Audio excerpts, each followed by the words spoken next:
Assalamualaikum warahmatullahi wabarakatuh. Halo semuanya, perkenalkan nama saya Fitriani dengan nomor mahasiswa PO 713902000011. Di sini saya merupakan salah satu mahasiswa Poltekkes Kemenkes Jambi jurusan farmasi. Saya akan memberikan tutorial mengenai mencari uji one sample t-test dan uji ANOVA.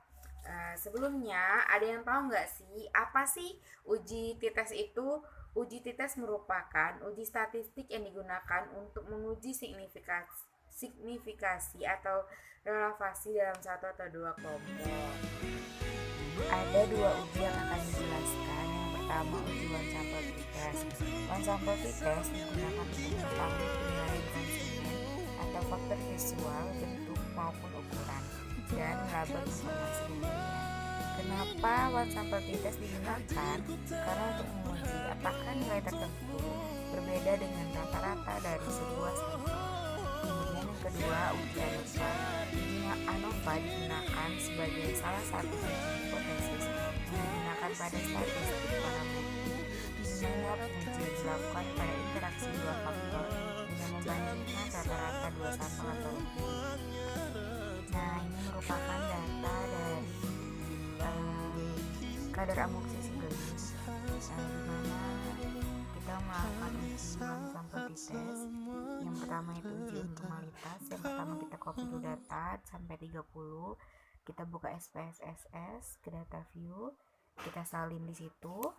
Kemudian di nama kita ganti kadar karena kita menguji kadar. Desimalnya kita ubah menjadi 0. Nah, kemudian setelah diubah menjadi 0, kita klik analyze. Ya, kita klik analyze, kemudian kita cari non parametrik. Setelah itu kita klik legacy dialog. Kemudian kita klik one sample KS.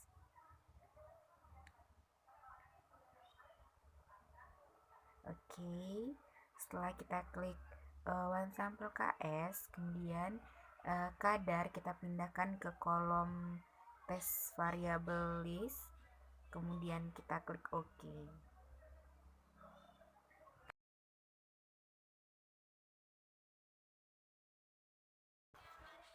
Nah, setelah kita klik OK, maka muncullah data uji normalitas kita. Kita copy dan kita salin ke Word ya.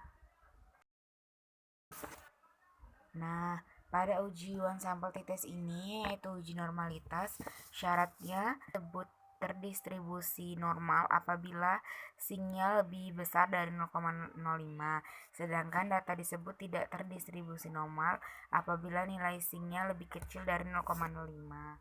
Nah, kita bisa lihat di sini uji normalitas cek ASYMP-nya sing 2 violet di sini sebesar 0,519, berarti dapat kita simpulkan bahwa untuk uji normalitas data tersebut terdistribusi normal karena lebih besar dari 0,05.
Selanjutnya, kita lakukan uji one sample t-test. Kita buka kembali ke SPSS, kemudian buka variable view, klik analyze, kita klik compare means.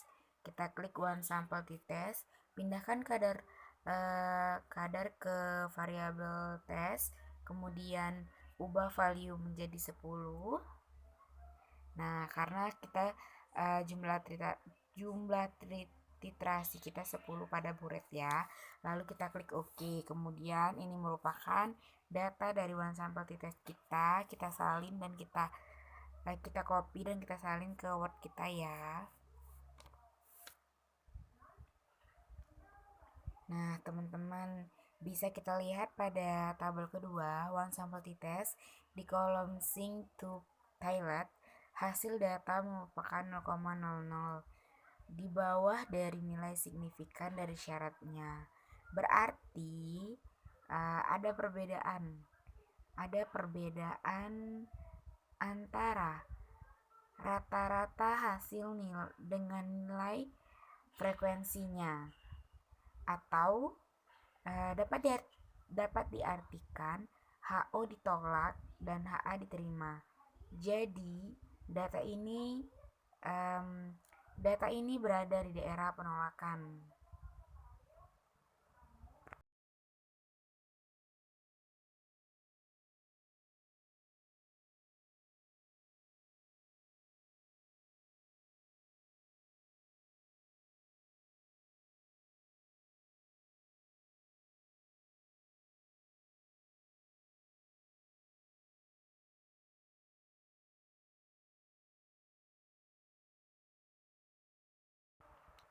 Baiklah, selanjutnya kita akan melakukan uji ANOVA. Kita buka data kita di Excel. Setelah kita buka data di Excel, kita copy data dari kontrol negatif sampai ekstrak 2. Kita copy semuanya. Lalu kita paste ke SPSS. Kita buka data view. Kita copy. Oke. Kemudian kita pindahkan data kedua, ketiga, dan keempat di bawah data yang pertama. Ya, kita pindahkan.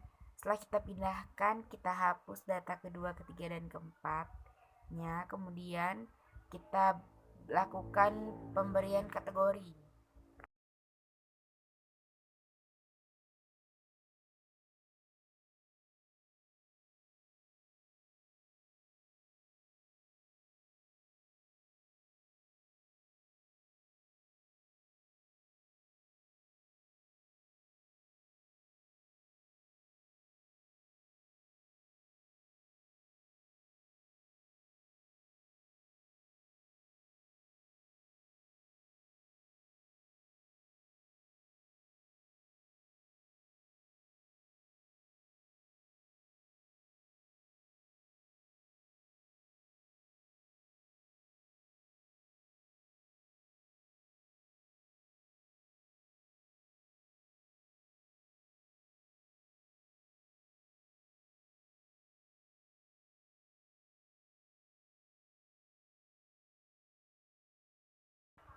Nah, kita lakukan pemberian kategori 1 sampai 6 kita berikan kategori 1, 7 sampai 12 kita berikan kategori 2, dan 13 sampai 18 kita berikan kategori 3, kemudian 19 sampai 24 kita berikan kategori 4. Pindahkan ke variable view, kemudian kita ubah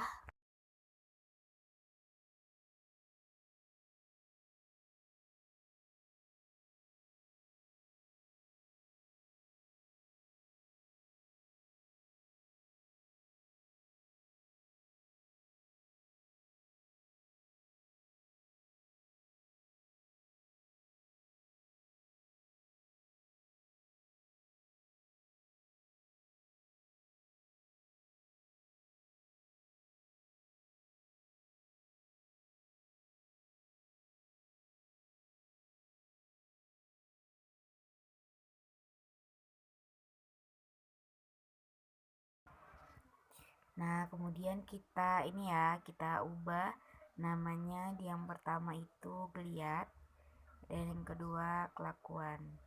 Ubah desimal menjadi 0.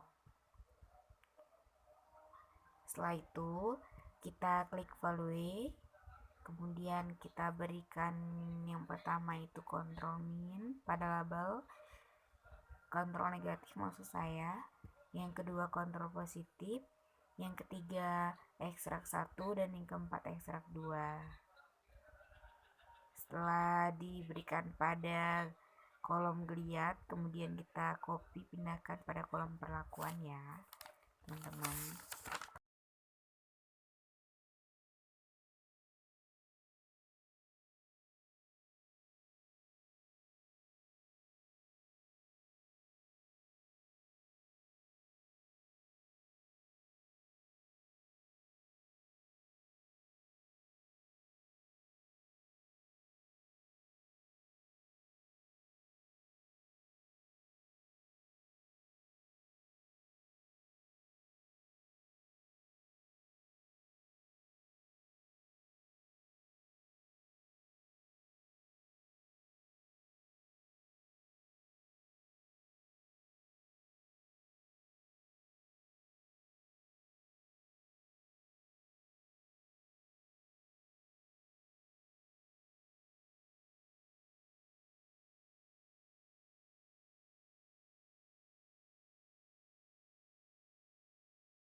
Baiklah, setelah itu kita klik analyze, klik non parametric, kita klik legacy, kemudian kita klik one sample ks. Geliat kita pindahkan ke kolom variabel, kemudian kita klik OK.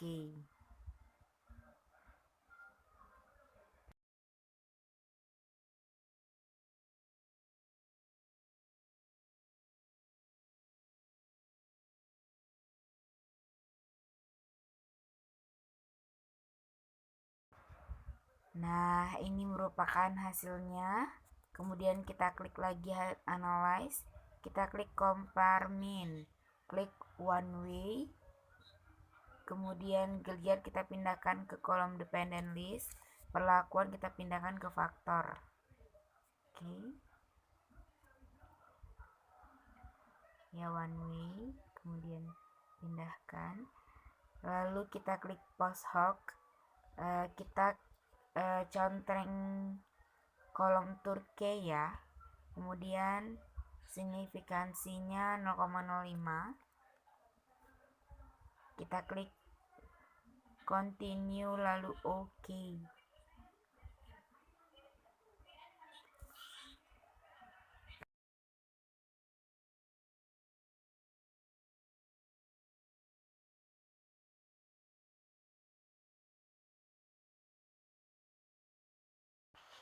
Nah, ini merupakan hasil post hoc geliat dan post hoc-nya ya.